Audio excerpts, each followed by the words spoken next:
Bonjour à tous et bienvenue dans cette nouvelle vidéo de Learn with Phoenix, votre rendez-vous hebdomadaire pour apprendre toujours plus sur la crypto. Aujourd'hui, nous nous sommes rendus compte que nous n'avions jamais fait de présentation de Radix, quand bien même notre token est sur la blockchain Radix. Entrons directement dans l'aspect technique pour commencer avec le plus complexe. Radix est un projet visant à démocratiser la crypto via une expérience utilisateur simplifiée mais sécurisée et une intégration mobile totale. On parle de Radix DLT, DLT pour Distributed Ledger Technology, car Radix repose sur une structure de données unique, différente des autres blockchains. Pour commencer, il n'y a pas de bloc. Radix repose sur le protocole de consensus Cerberus. Il s'agit du seul protocole conçu pour que toutes les transactions soient atomiquement composées autour de shards, comme on dit en anglais. Cet aspect est fondamental si on veut un jour que des milliards d'utilisateurs utilisent la DeFi. Cerberus se base sur un processus de consensus de type Single Type Byzantine Fault Tolerance, et nous vous invitons à aller regarder notre vidéo sur les consensus, et le parallélise au travers d'un lot de shards. En pratique, un nombre illimité de shards. La parallélisation est permise par un type de synchronisation nouveau et unique, dite tracée, des consensus. Cela requiert une surcouche spéciale appelée le Radix Engine. Ceci donne à Cerberus la possibilité d'être étendu linéairement à l'infini.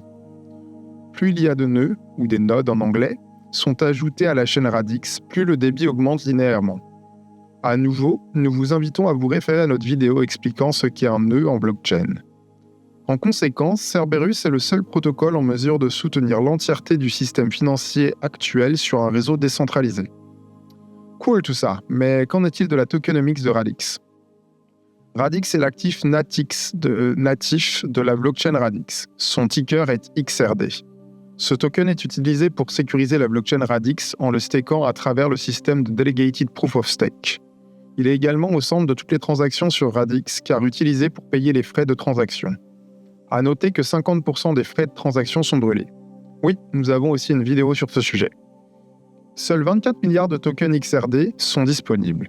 12 milliards ont été alloués à la jeunesse de la blockchain, 9,6 milliards sont en circulation, tandis que les 2,4 milliards restants sont indéfiniment bloqués dans une réserve de stablecoins, du moins pour 10 ans, après quoi ce système sera débattu pour voir si ces tokens ne pourraient pas être utilisés pour stabiliser un stablecoin natif de la blockchain Radix, par exemple. Enfin, les 12 milliards restants sont mintés par le protocole Radix en tant que récompense pour les stakers et validateurs, le tout sur une période de 40 ans, qui a été commencée en juillet 2021. Une version wrapped du XRD existe sur la blockchain Ethereum, le eRadix, EXRD. Ce token permet d'utiliser la DeFi de l'écosystème Ethereum. Chaque EXRD correspond à un EXRD qui est déposé en sécurité auprès d'un tiers. Il est possible de bridger vos XRD vers des EXRD via un bridge. Mais alors, quel est le projet de Radix ? À l'origine de Radix, il y a la simplification. L'idée est par exemple de transposer les transactions en langage lisible par tout et chacun, afin de mieux comprendre ce qui est en train d'être approuvé. Aussi, plus besoin de seed, ces fameux 12 à 24 mots qui sécurisent votre portefeuille. Tout est sur le téléphone. Quid de si nous perdons notre téléphone ? Radix pense à tout, et il est possible d'avoir les téléphones de vos amis ou famille en tant que backup. La connexion sur le wallet se fait via Face ID ou toute autre solution biométrique proposée par votre téléphone, et à la façon d'un OS vous propose de vous connecter via des personas préalablement créés, votre profil. Mais pourquoi donc des profils utilisateurs ?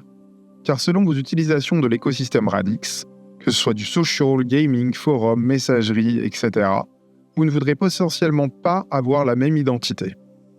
Contrairement à la plupart des wallets disponibles, Radix Wallet présente de façon claire et ordonnée vos NFT, actifs, pool units, etc., avec des métadonnées compréhensibles par tous. Jusqu'à récemment, toutes les transactions étaient approuvées à l'aide du téléphone, même lorsque nous utilisions un ordinateur. Cela constituait peut-être le plus gros défaut de Radix, mais il ne l'est plus. De plus, Radix vous offre la possibilité d'avoir une expérience similaire à celle que vous avez avec vos applications bancaires, avec un système de compte que vous pouvez facilement personnaliser.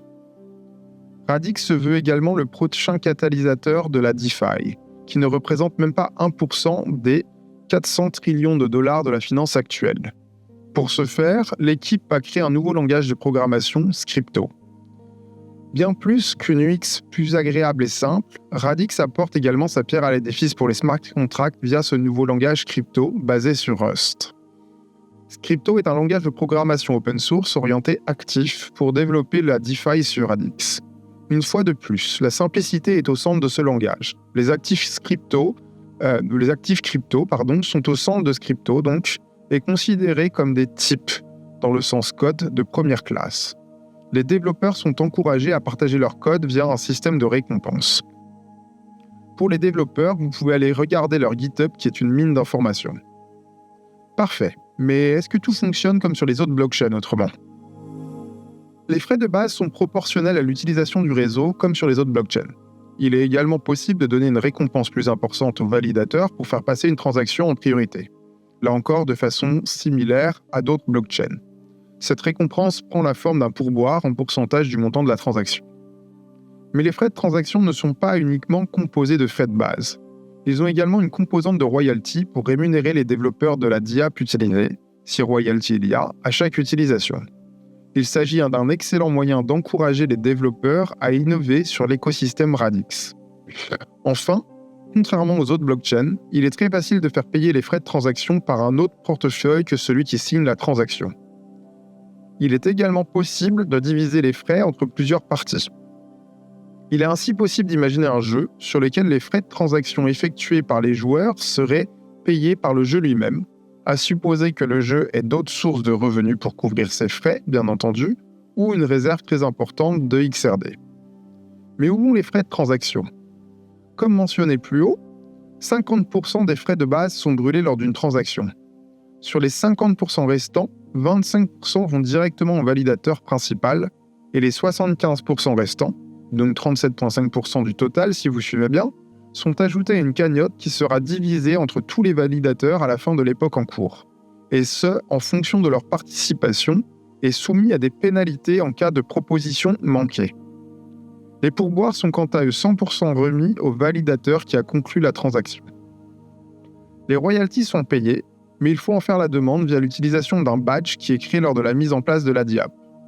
Il est à noter qu'il est possible de coder quelques lignes qui auront la propriété du badge et qui répartira les royalties.